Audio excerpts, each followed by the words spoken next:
এখনো সংকট কাটেনি বোতলজাত সয়াবিন তেলের, তার উপর বাজারে মিলছে না খোলা সয়াবিন তেলও।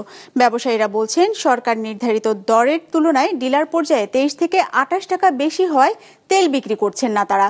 তেলের এমন সংকট সমাধানে রাইস ব্রান অয়েল বা কুড়ার তেল উৎপাদনের পরামর্শ দিয়েছেন বিশ্লেষকরা। রঞ্জিবুল মিজানের রিপোর্ট। 250-টিরও বেশি ডিজাইন অপশন নিয়ে ওয়ালটন স্মার্ট ফ্রিজ, বোঝে আপনার প্রয়োজন। দেশের বাজারে যত তেল বিক্রি হয় তার 60%ই পাম কিংবা সুপার, বাকি 40% সয়াবিন, যার পরিমাণ 6 লাখ টনের মতো। এর মধ্যে অর্ধেক তেল প্যাকেটজাত করে বিক্রি করা হয়, বাকি 3 লাখ টন যায় খোলা। সরকারি সংস্থা ট্রেডিং কর্পোরেশন অব বাংলাদেশ টিসিবির হিসাবে মাসের ব্যবধানে লিটার প্রতি খোলা সয়াবিন তেলের দর বেড়েছে 15 থেকে 17 টাকা, বিক্রি হচ্ছে 180 থেকে 185 টাকা লিটারে। এই দর সরকার নির্ধারিত দামের চেয়ে 23 থেকে 28 টাকা বেশি। এতদিন বাজারে সংকট ছিল বোতলজাত সয়াবিনের, আর এখন মিলছে না খোলা সয়াবিন তেলও।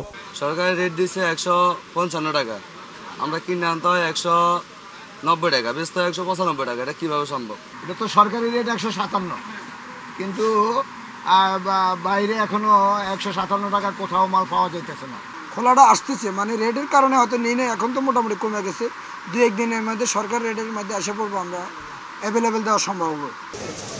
বাজারে খোলা সয়াবিন তেলের এমন সংকট দেখা দিয়েছে মূলত বোতলজাত সয়াবিনের পর্যাপ্ত সরবরাহ না থাকাকে কেন্দ্র করে। মাস 2-1-এরও বেশি সময় ধরে বাজারে এমন অস্থিরতা চলছে।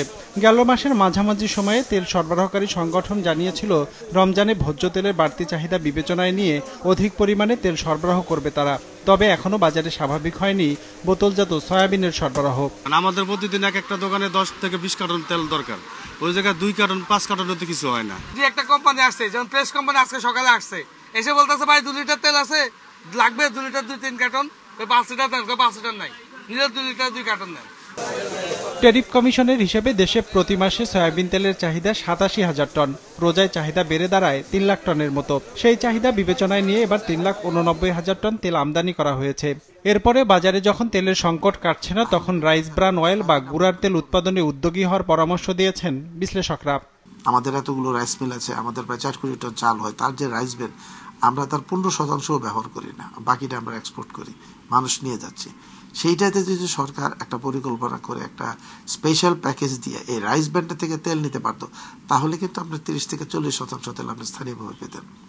এবং রাইস ব্র্যান অয়েল কিন্তু scientifically proven is a very safe for human health and consumption. এটা খুবই একটা এক্সপেন্সিভ তেল, বিভিন্ন দেশে এটা ব্যবহৃত হচ্ছে, আমাদের এখানে হচ্ছে না তা না, কিন্তু খুবই কম। এটাকে পপুলার করা, এর পক্ষে যুক্তি তুলে ধরা এবং এর উৎপাদনটাকে সহজতর করা, এটা কিন্তু আমরা খুব সহজেই করতে পারি আমাদের চালের বাই প্রোডাক্ট হিসাবে। হিসাব বলছে দেশে প্রতি বছর প্রায় 20 থেকে 22 লাখ টনের মতো ভোজ্য তেল বিক্রি হয়, যার প্রায় 90 ভাগই আমদানি করতে হয়। বর্তমানে 4 থেকে 5টি প্রতিষ্ঠান বিশ্ববাজার থেকে এসব অপরিশোধিত ভোজ্য তেল আমদানি করে, পরে তা শোধন করে বিক্রি করে। রঞ্জিবুল মিজান, বিজনেস রিপোর্ট, মাছরাঙা টেলিভিশন।